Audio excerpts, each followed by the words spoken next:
ustedes que no hay muchas alternativas para decidir sobre qué vamos a hablar esta noche.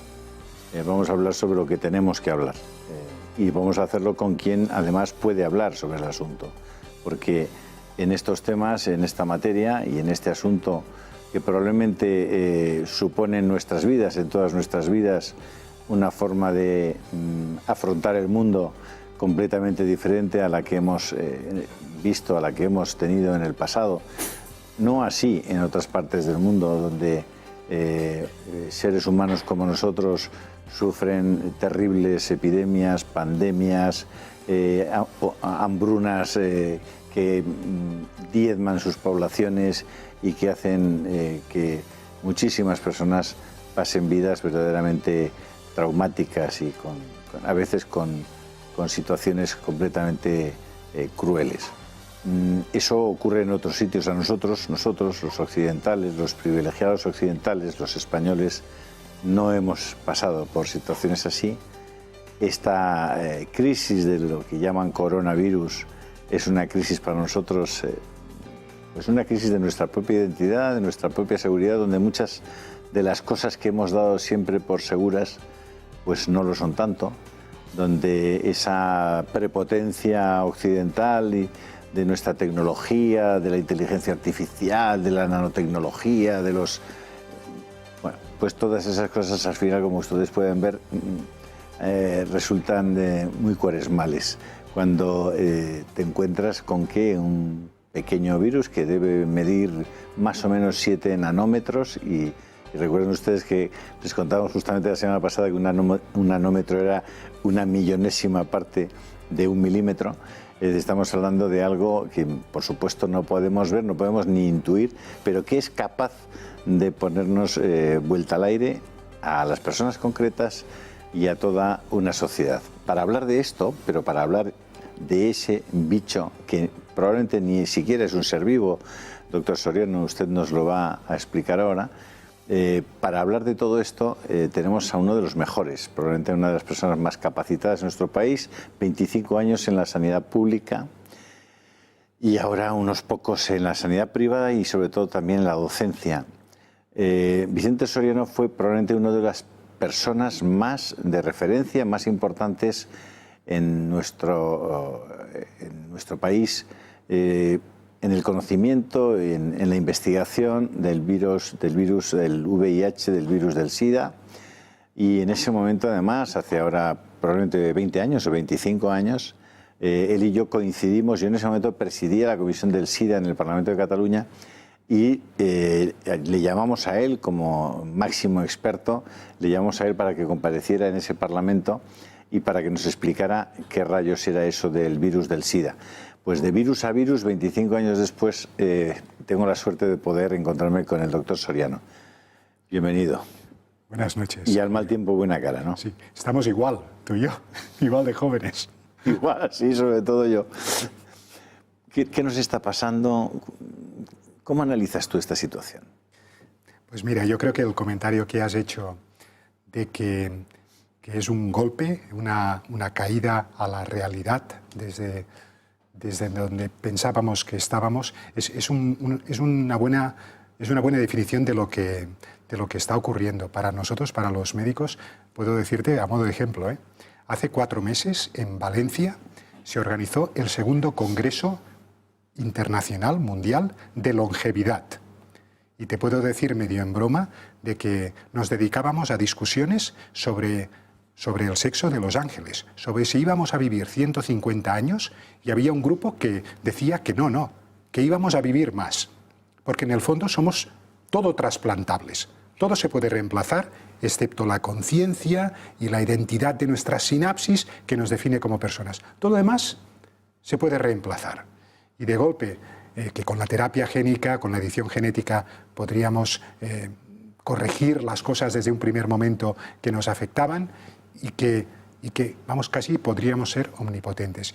Y llega un virus, como tú dices, 2 meses después y bueno, nos pone en jaque y la foto nuestra es corriendo a un supermercado vaciando pues el papel higiénico.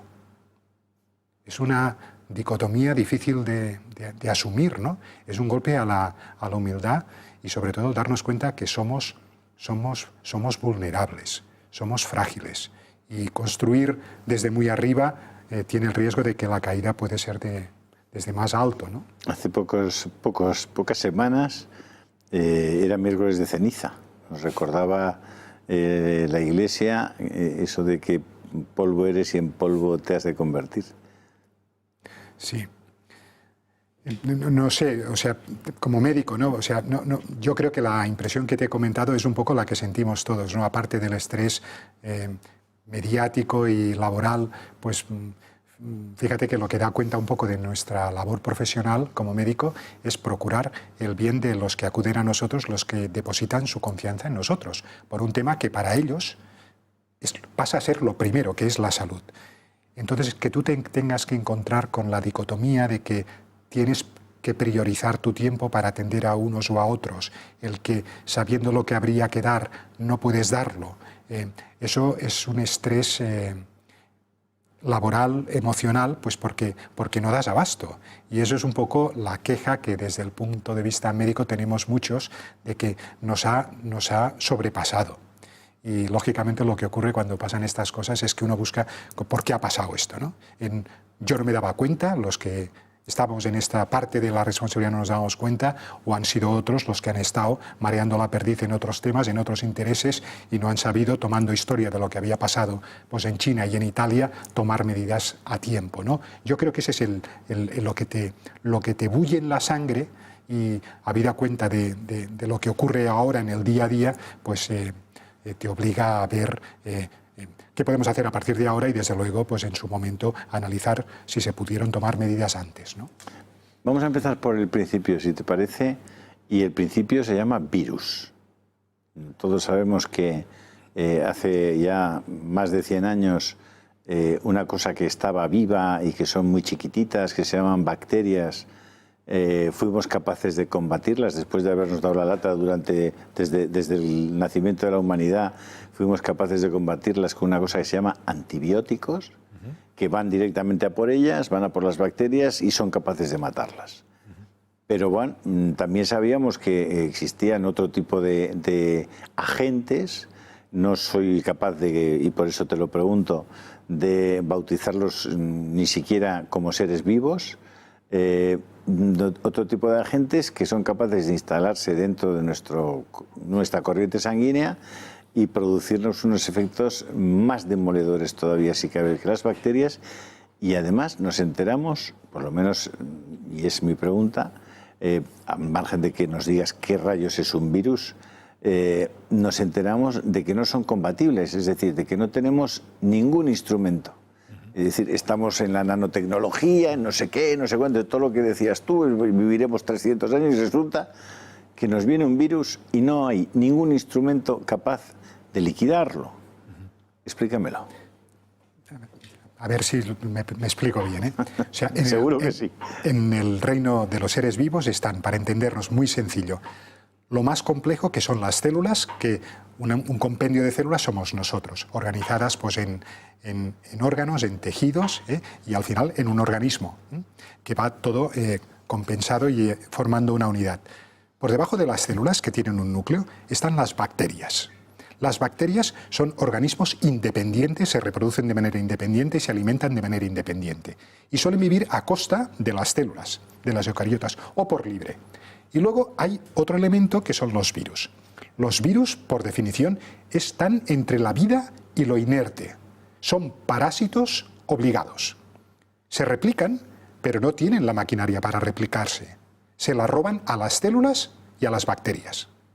Son parásitos. O sea, viven a costa de... Pero se mueven. Tienen vida dentro de ellos. Se mueven por el aire, el coronavirus. Pero tienen vida dentro de ellos. Vida. Vida, decimos que es alimentarse, ¿no? Reproducirse, sí, y ser autónomo, independiente. Correcto. Lo hacen a costa de, utilizando la planta tiene vida y no es autónoma. La planta tiene vida y no es autónoma. ¿El virus es una planta? No.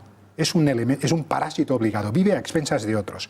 Los virus utilizan las enzimas de las bacterias o de las células para sobrevivir. Solo tienen un objetivo: multiplicarse por unidad de tiempo. ciego, pero con ese objetivo vital.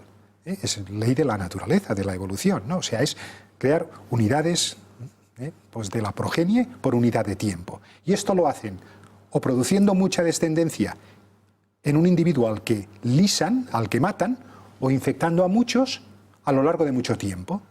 Por ejemplo, el virus del SIDA no mata mañana.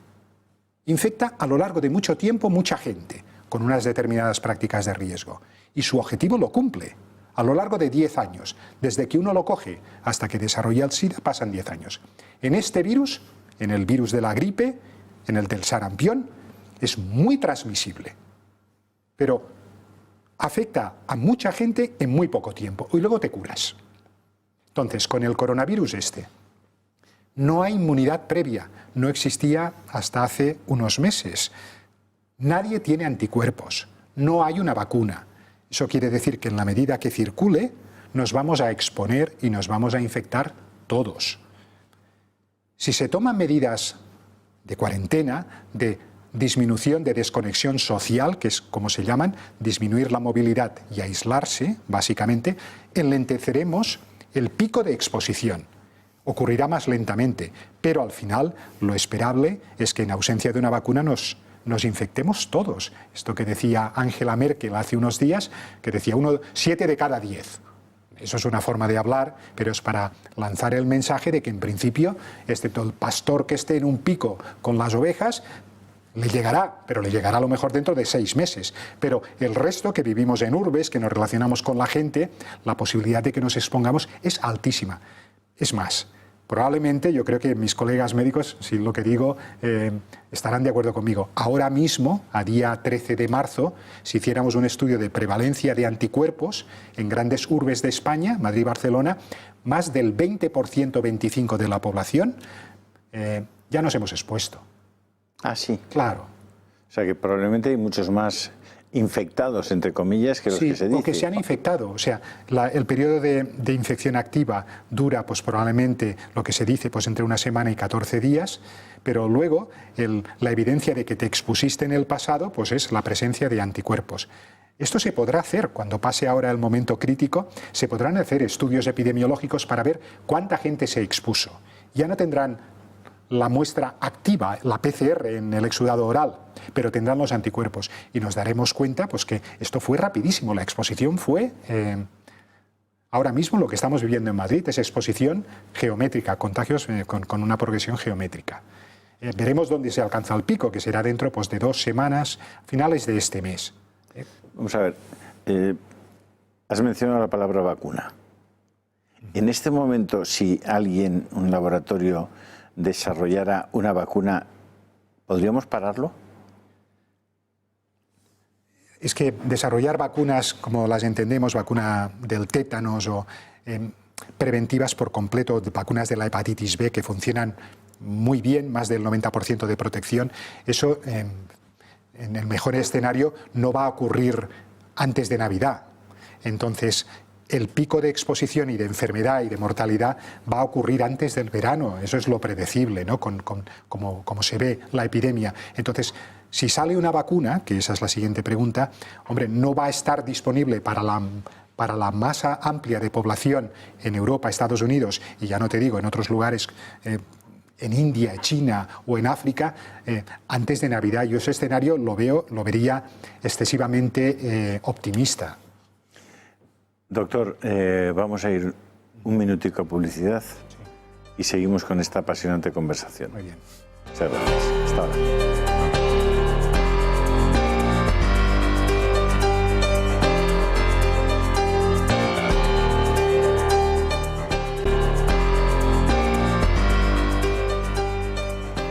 Probablemente ya hemos podido, por lo menos un poco, los que no somos especialistas ni muy duchos en la materia, ¿qué rayos es eso de un virus? Una vez visto o intuido qué es eso de un virus, también estamos viendo qué es eso de una vacuna y cómo una vacuna, nos decía el doctor Soriano, nos decía que probablemente y razonablemente no vamos a disponer de ella probablemente antes de Navidad. podría ser que un poco antes, pero aún siendo así las cosas, donde estamos ahora, que estamos en día 12, 13, 14 de marzo, estamos a mediados de marzo, tenemos por delante 9 meses o 8 meses y medio para llegar a las Navidades. Bueno, nos estamos constantemente, ustedes, nosotros, haciendo preguntas sobre todo esto, porque es una situación nueva, es una situación en la que los comportamientos sociales, que como siempre son la suma de los comportamientos individuales, no son previsibles y son incluso menos previsibles que los que podrían suceder en una guerra, donde son habas contadas cómo la gente se va a comportar. Sin embargo, ante esta situación ya han visto ustedes que los jóvenes se están comportando de una manera, las personas más mayores de otra, los que tienen hijos de otra, los que no tienen responsabilidades hacen otras cosas, en fin.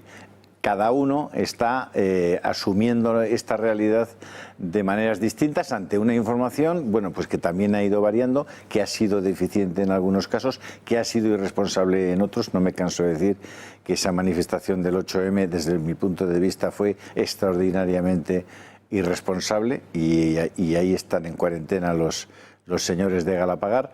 Pero bueno, las cosas son así. Dicho eso, los que saben no se cansan de repetir que, 1, esto es una gripe suavita.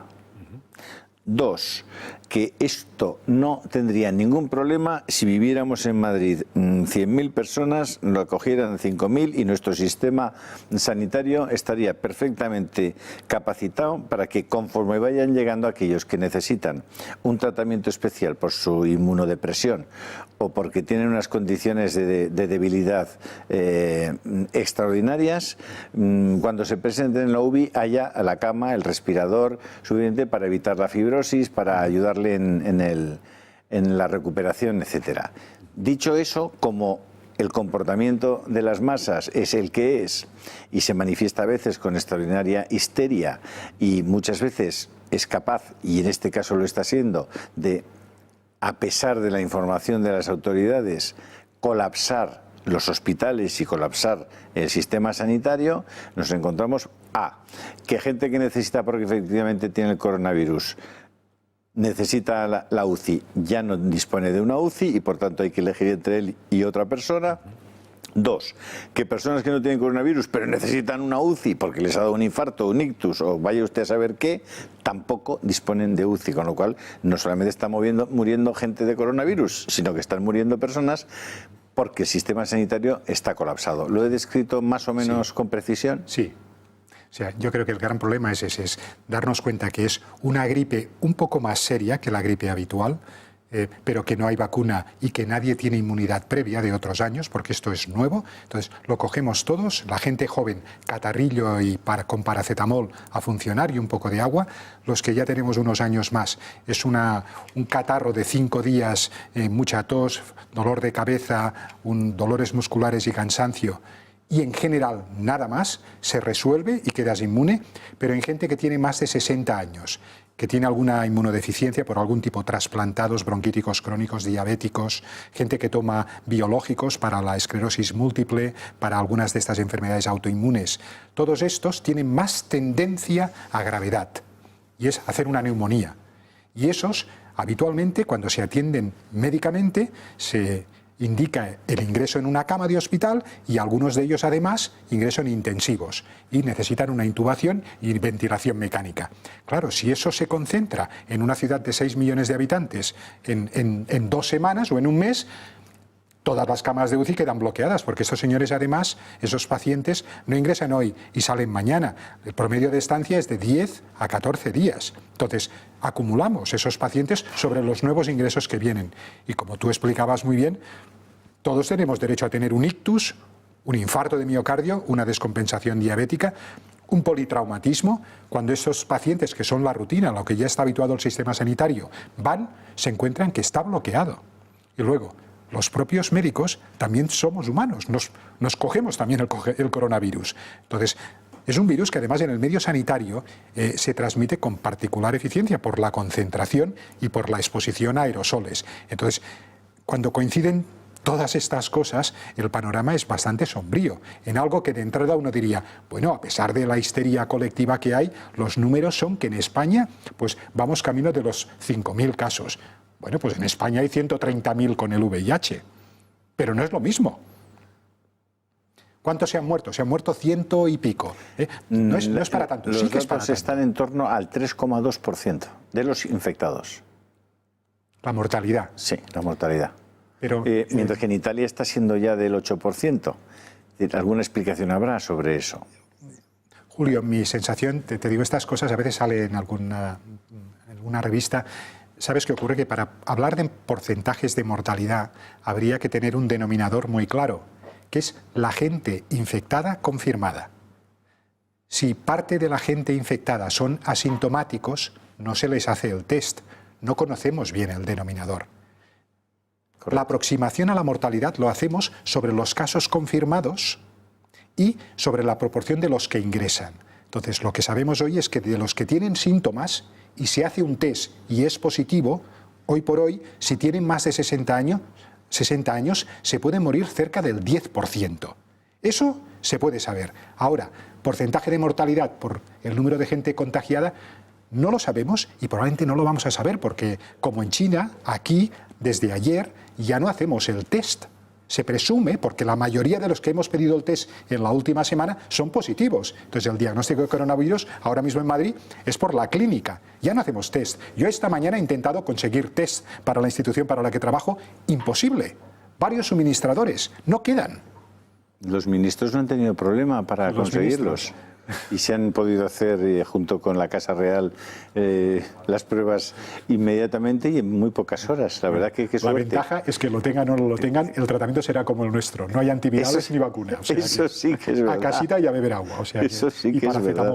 Oye, ¿cuál es la situación? Tú conoces muy bien, además, el sistema sanitario, específicamente en Madrid. ¿Cuál es la situación en este momento en un hospital como el Ramón y Cajal, como La Paz, en un gran hospital? Descríbenos ¿qué está bullendo allí? O sea, vamos, la situación es un poco de estrés. Yo creo que lo peor de todas maneras se vivió el fin de semana pasado. O sea, luego pues se han tomado algunas medidas.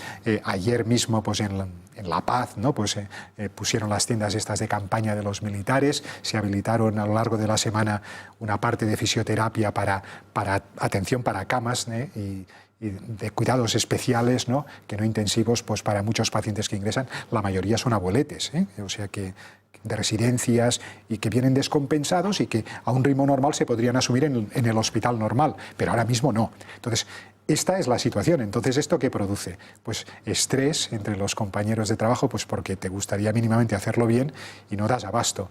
Y luego estas cosas se contagian. O sea, si ves que la enfermera se ha equivocado, le has dicho una cosa tal y no te lo ha hecho, y luego ves que has mandado una orden por tal y no aparece lo que has pedido, o te dicen que no queda, pues claro, eso te pone en una situación de tensión y reaccionas mal, ¿no? Eso se debe evitar porque en esas situaciones de histeria un poco, el rendimiento baja y cuando se trata de salud pues puedes hacer daño, ¿no? Que para nosotros eso es crítico, ¿no? Primero no hacer daño a nuestros pacientes, ¿no? Supongo que tú, bueno, no lo supongo, estoy seguro de que eres consciente de que la crisis del coronavirus no solamente se va a llevar por delante vidas, sino que se va a llevar por delante a muchas empresas y mucha riqueza de este país. Las medidas que se están tomando y que se han tomado, ¿son las correctas? ¿Son las que tú hubieras tomado? Julio, y en el yo tiempo no me que se han tomado, capaz de opinar fuera de mi ámbito y en mi ámbito con algunas limitaciones, ¿no? Yo creo que, hombre, es evidente para todos las consecuencias económicas de esto. No hay que hablar, ¿no? En tu opinión me refiero a lo sanitario. Sí, en la parte sanitaria. Ahora hablamos de lo... Fíjate, hemos tenido ya algunos precedentes que nos podían haber orientado para tener cierta preparación para catástrofes como esta, ¿no? Quizá la dimensión de esta, yo creo que esto no tiene precedente. Yo no lo he vivido nunca, ni recuerdo a nadie que me haya contado algo parecido. O sea, una guerra es otra situación, ¿no? Y allí lo importante es sobrevivir y se hace lo que sea. Todo lo demás es superficial. Y ahora parece que está ocurriendo lo mismo sin una guerra, porque ahora lo que nos dicen, no caen bombas, pero reclusión en casa, 15 días como mínimo, esto se alargará hasta Semana Santa, y a ver. O sea, ahora es el vivir y día a día. ¿Qué significa ver? A verlas venir, a ver qué va a ocurrir, porque también la presunción, el optimismo curioso, ¿no?, que hay en los medios de comunicación, y no lo digo por nada, ¿no?, en algunos mensajes institucionales, pues aguantemos todo, nos hablan de unidad, de responsabilidad y de disciplina social. Bien, yo creo que ante una situación tan aguda, tan tremenda, tan trágica, la verdad es que es una buena ocasión para fomentar la unión, todos a una, en la misma dirección, y ver que capear el temporal.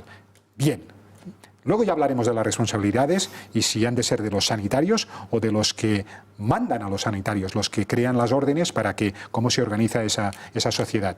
Y luego la disciplina social, y es que si los niños no van al cole ni las universidades se cierran, pues por supuesto habría que haber complementado el mensaje con decir, tampoco van al retiro con los abuelos, porque si no hacemos un mal favor. O sea, hay que, desde un primer momento, dejar muy claro cuál es el objetivo de las medidas que se toman.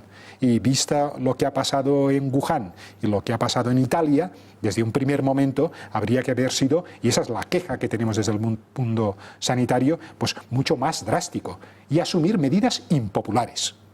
Ya no hablo de lo del domingo, ¿no?, de la manifestación, es muchas más cosas. O sea, viendo lo que era muy previsible, hombre, una cosa es no ser alarmista, pero otra es simplemente contemporizar con que esto es una gripe de nada y que no, porque es previsible que una gripe en 6 millones de personas a la vez en Madrid, pues hombre, esto no hay quien lo aguante.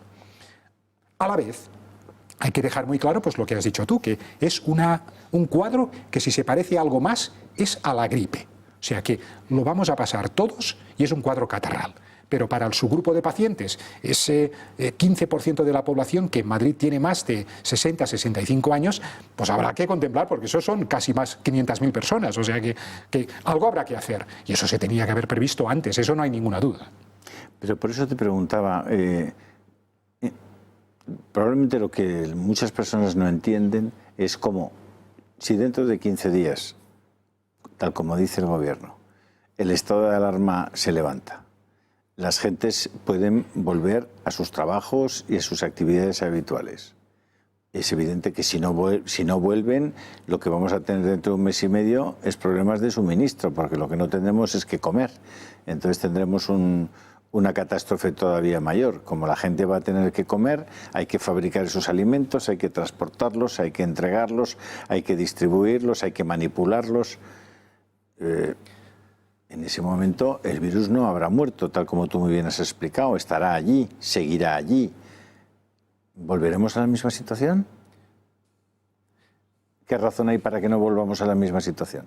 Lo digo desde el punto de vista estrictamente de la lógica de un ignorante del asunto.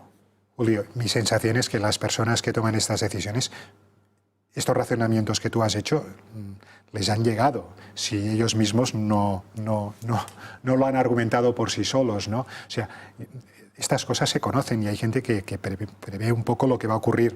Hombre, yo creo que a la vista de lo que hay hoy día, pues estamos a mitad de mes de marzo, aunque esta cuarentena forzosa, el decreto pues de la alarma, dure 15 días, lo esperable, sin ser mago, ¿no?, pero 15 días no se habrá resuelto. La Semana Santa estará muy cerca. Espera, ¿no se habrá resuelto o se habrá agravado? Se habrá agravado, o sea, estamos ahora con 5.000 infectados perdón, estamos con 1.300, me parece. Infectados hoy, el dato que nos daban eran 4.200. 5.000 infectados en España. Lo previsible es que de aquí 2 semanas, viendo la curva de crecimiento, es que estemos por encima de 25.000, si no más cerca de 40.000, ¿no? Entonces, todavía... Eso es saturación de UBI absoluta. Bueno, habrá gente que ya habrá pasado por la fase activa y estará próxima al alta y estarán controlados, pero, hombre, lo previsible pues, es que va a haber colapso, eso es así. Por eso las medidas que se han tomado de concierto obligado con la sanidad privada, probablemente se rehabilitarán y se reacondicionarán salas de hospitales pues, para atender esta población, se ha parado las consultas externas, las actividades quirúrgicas programadas, las medidas que se toman son correctas, o sea, es lo que se puede hacer. El tema es si se podían haber tomado antes, ese es el tema. Entonces, esto va a empeorar 15 días, no estará resuelto dentro de 15 días tampoco, y quizás el tema mediático, como estaremos ya acostumbrados, pues el voltaje bajará un poco, pero estaremos conviviendo con la realidad trágica en ese momento. No se habrá solucionado, eso es muy previsible. Llegaremos hasta Semana Santa probablemente extendiendo estas medidas, si es que no hay medidas todavía más firmes como lo de Milán, ¿no? Es el cierre de un país, ¿no? El lockdown es no hay transporte público, no hay actividades externas y uno está confinado en casa. Y se reduce la exposición lo mínimo posible, porque es lo más que podemos hacer. No hay un antiviral, no hay una vacuna, entonces es evitar exposición. Y dentro de eso, pues capear el temporal de la mejor manera posible. El desabastecimiento que comentas, pues hombre, es previsible también que ocurra. En algunas cosas más que en otras habrá que poner mecanismos pues, para asegurarlo. Yo creo que es en lo que estarán ahora trabajando pues, a otros niveles, pues para asegurar que llegará, por ejemplo, el alimento, que mínima medicación sencilla de hipertensión, de colesterol, de cosas sencillas, están abastecidas las farmacias, porque si no, pues la hecatombe podría ser mucha mayor que por el coronavirus, ¿no? Directamente. No sé si a nuestros espectadores les ocurre lo mismo que a mí, pero no acabo de ver claro el íter una vez pasen esos 15 días. ¿Por qué? Entiendo que aquí llega un señor con un virus puesto. Y de ese señor con un virus puesto es capaz de producir 40.000 infectados en el plazo de más o menos un mes y medio. Imaginemos que queda dentro de un mes, damos todos por finiquitado el asunto y salimos alegremente a nuestros trabajos, ponemos en marcha nuestros bares, nuestras tiendas. ¿No podría volver a repetirse la misma película? Es que no entiendo por qué no podría volver a repetirse. Esto es un virus, no es el virus del SIDA o de la hepatitis B, que producen infección crónica y las manifestaciones después de 10, 15, 20 años, ¿no? En el SIDA, pues, una infección oportunista, o en la hepatitis B, pues, una cirrosis. Esto es una cosa aguda. Si se parece a algo, es a la gripe, por decirlo de alguna manera. Entonces, esto uno se expone, a los 3 días yo empiezo a toser y tengo fiebre, lo paso mal otros 5, 7 días y me curo o me muero. A partir de ahí estoy ya inmunizado. Esta es la previsión. Estos comentarios que salen de reinfecciones, de gente que no lo elimina, no, en principio no. En principio uno se expone y se cura. ¿Vale? Y ya está, y no puede volver a... Y no puede volverse a desarrollar una infección por coronavirus, hoy por hoy. Igual de aquí un tiempo hay otro coronavirus, correcto, porque en el 2002 tuvimos uno, el SARS, en el 2012 tuvimos otro virus, o por otro virus, claro. Pero por este no. Entonces, una vez uno pasa el episodio agudo, se cura y ya queda inmune. Bien. Ya no puede infectar a otros tampoco. Bueno, pero eso habrán sido, ¿cuánto? ¿2 millones? ¿3? ¿5? Sí, bien, sí. Bien. Pero somos 47 millones de españoles. No, en España no seremos bastante más. Seremos más los que habremos pasado el coronavirus. O sea, en España, no hay inmunidad de ningún tipo. Entonces, se transmite tanto, con tanta eficiencia, que la mayoría de la población de aquí un mes, la mayoría, ¿cuánto es? Merkel dice el 70% en Alemania. Pues tampoco somos muy distintos, ¿no? Claro. Entonces, pues será esa proporción. Y ese 30% que no se ha expuesto, ¿quiénes son?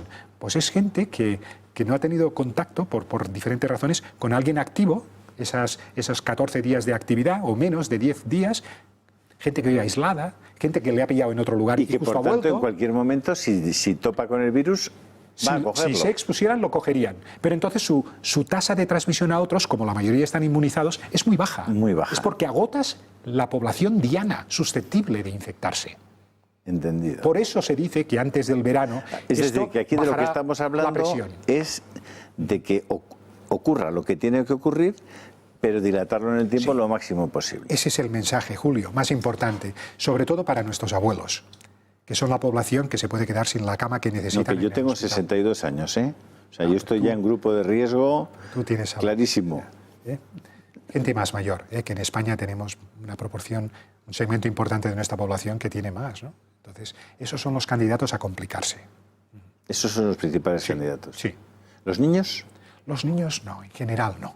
Lo padecen, mocos, dolor de cabeza, pero juegan y se curan. La mayoría, esto es medicina, no es matemáticas, ¿no? O sea, pero la mayoría, nada. Háblanos de nuestro sistema sanitario. ¿Está equilibrado? ¿Es un sistema sanitario preparado para este tipo de... Bueno, no debe haber ningún sistema sanitario preparado para una... hecatombe así, un tsunami así. Claro. Sí, no hay ningún sistema sanitario preparado para algo así, eso es verdad, ¿no? Dentro de los vecinos nuestros, pues Francia, Italia, Inglaterra, Alemania o Portugal, pues es un sistema básicamente público, todos tenemos la tarjeta de la Seguridad Social con responsabilidad en las comunidades autónomas, si uno se pone malito, le ven, esperando un poco en urgencias, dependiendo de la cosa que sea, pero te acaban viendo y mi experiencia, yo he trabajado un tiempo en el extranjero, en Estados Unidos, mi experiencia es que el nivel de formación del personal médico en España es bueno. Es bueno, o sea, yo creo que es una cosa que nos debemos preciar. Y luego hay un componente pues, que es cultural, social, de voluntarismo.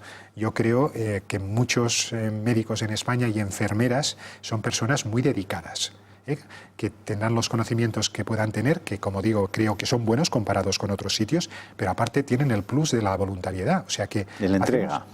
Hacemos la mayoría lo que podemos por nuestros pacientes, que en otros sitios, quizás por la presión económica o la de la mutua, que te paga según el tiempo con el que estás con el paciente o las pruebas que le pides o unos ítems que van marcando tu rendimiento y tu eficiencia, pues claro, estás condicionado porque también tienes familia y tienes que dar de comer a los tuyos.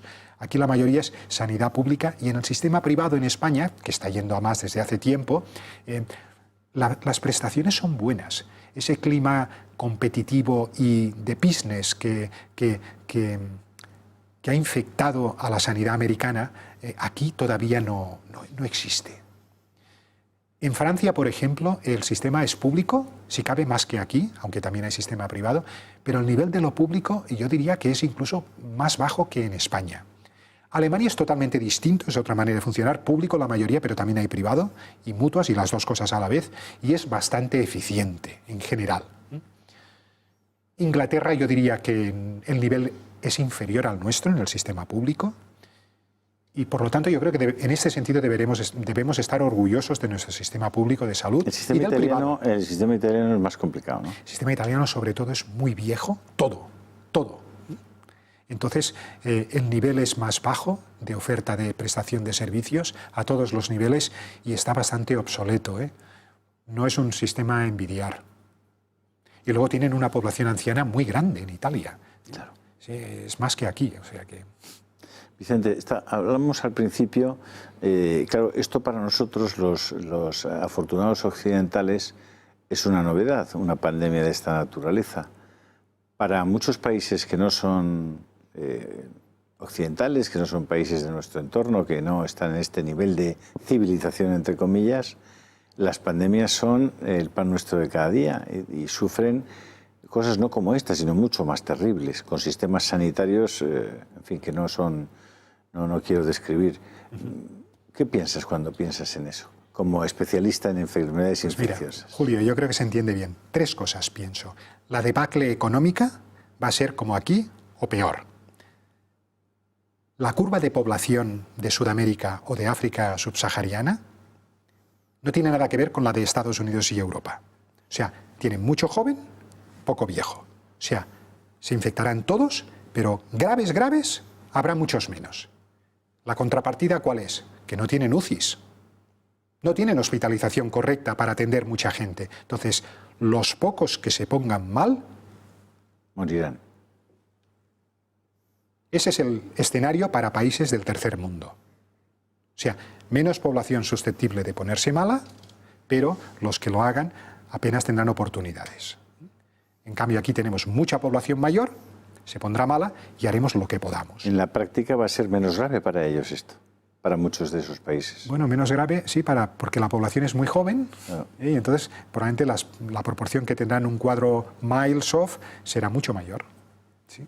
¿Y Estados Unidos? ¿Qué te has referido a los Estados Unidos? Estados Unidos... Nueva York acaban de decretar hace un par de días el cierre de la ciudad, el estado de emergencia concretamente. Sí. Estados Unidos, para lo bueno y para lo malo, nos parecemos mucho. Estamos todos, Europa Occidental me refiero, y Estados Unidos.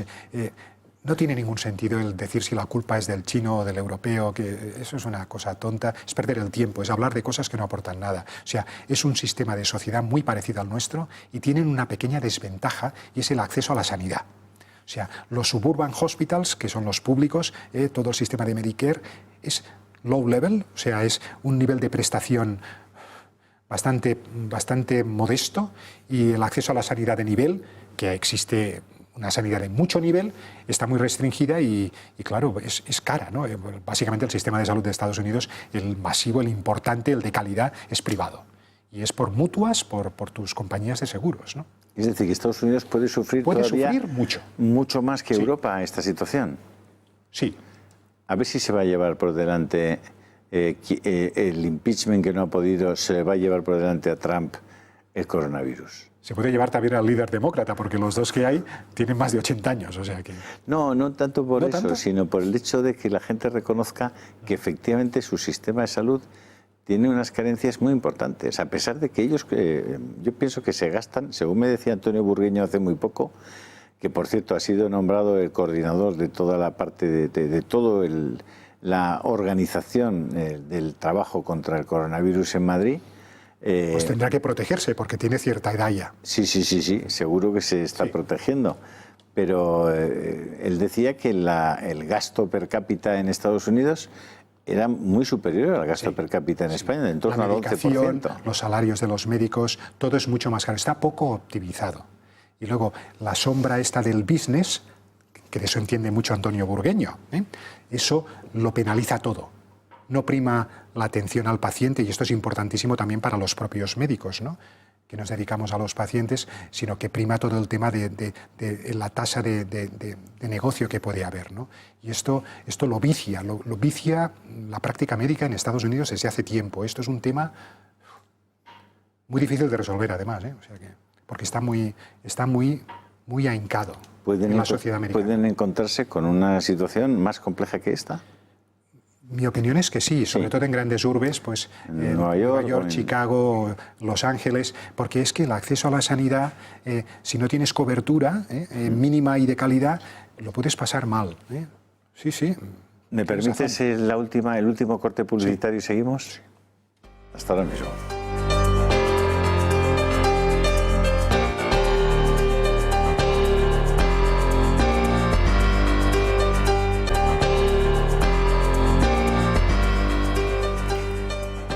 Bueno, creo que esta noche estamos aprendiendo más cosas incluso de las que yo pensaba. Estamos yendo un poco al final de los razonamientos en lo que hace referencia a esta situación, que insisto, es una situación para todos nosotros completamente desconocida. Es evidente que aquí no nos hemos encontrado como hemos encontrado nuestros antepasados con el mal en estado puro, como fue la guerra civil, en el que se manifestaba lo peor de las personas que iban pues a veces sistemáticamente a matar y acabar con la vida de conciudadanos, de compatriotas, de vecinos. Aquí nos encontramos con algo que desde el punto de vista moral es mucho más light, en el sentido de que nos encontramos simplemente pues, con la estadística, con la enfermedad, con la casualidad, con elementos que al menos no te rompen moralmente, aunque sí te producen una enorme desgracia social.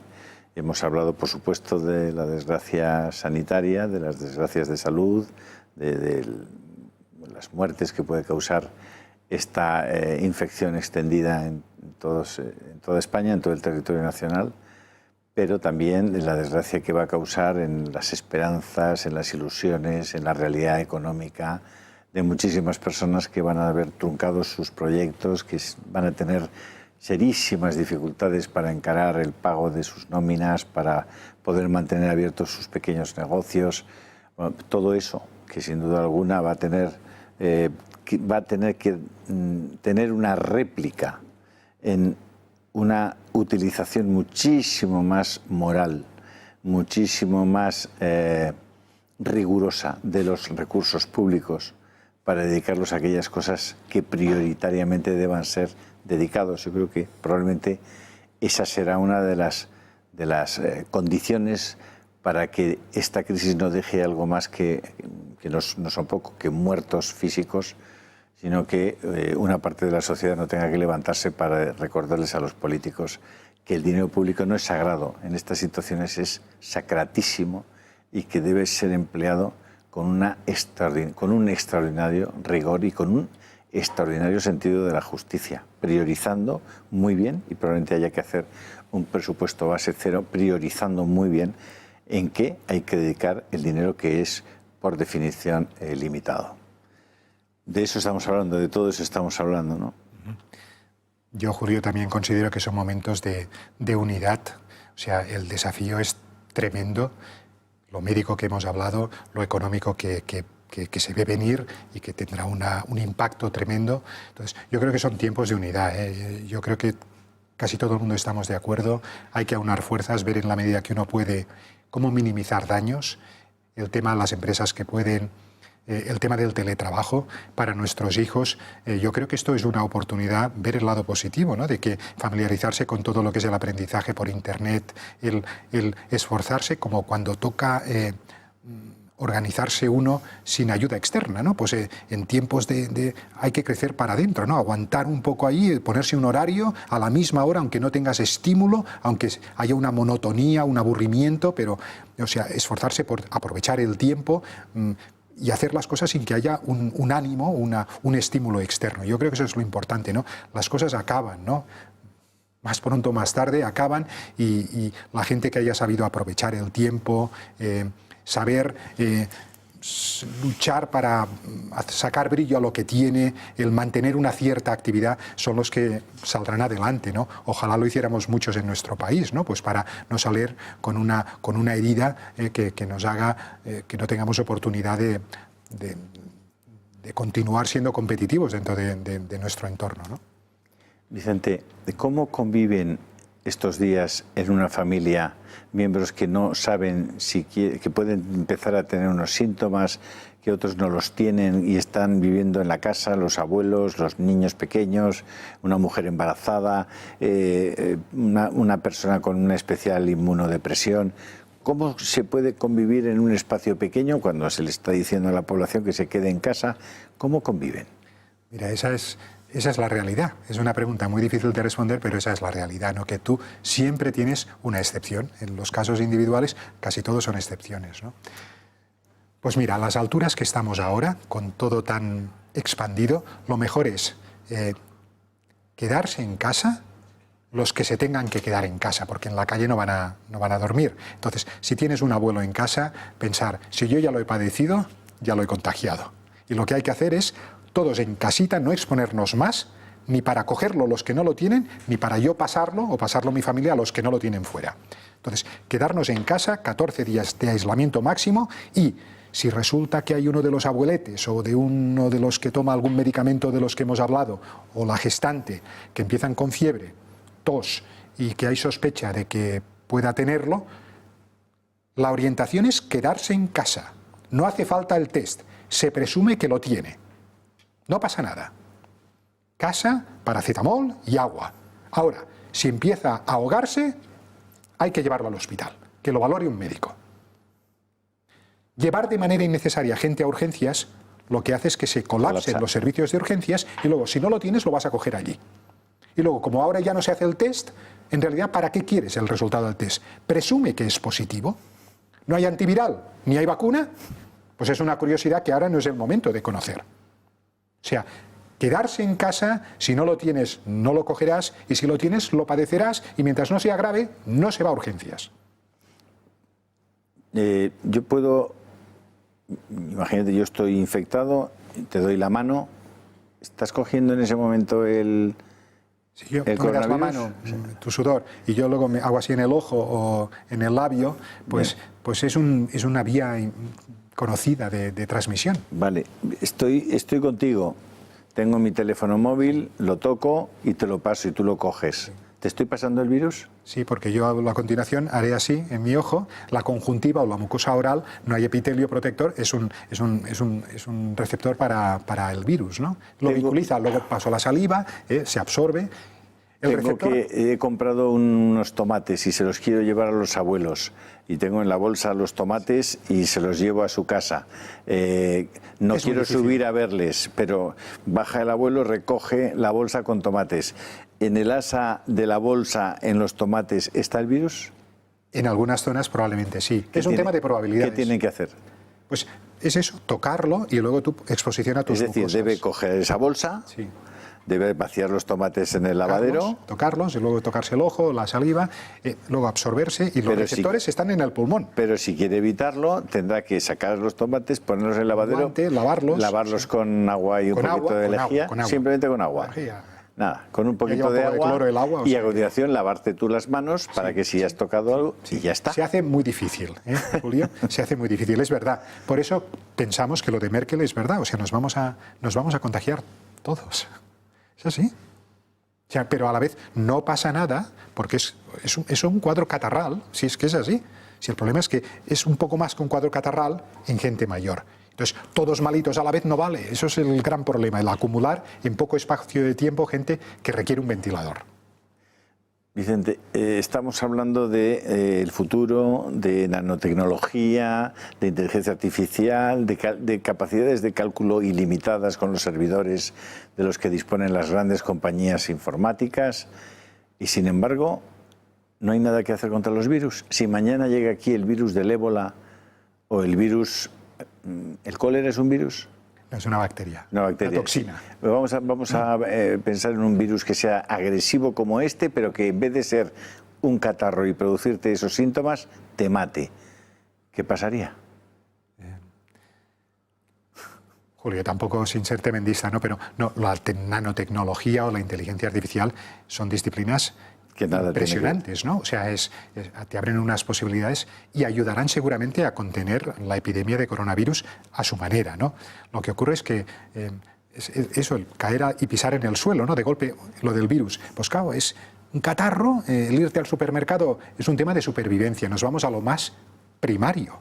Pero es evidente que una vez ya sedimente la cosa y estemos en posición de empezar a la resilience, ¿no? Pues lo que ocurrirá es que empezaremos a utilizar inteligencia artificial pues para calcular la tasa de transmisión en diferentes zonas, ver mecanismos más efectivos de prevención, para diseñar vacunas. Nos quedan 2 minutos. ¿Tú concibes que se hayan desarrollado por parte de laboratorios de cualquier país virus con esa capacidad destructiva que sean capaces de hacer lo que hace el coronavirus, pero matando a la gente? ¿Eso es posible que exista?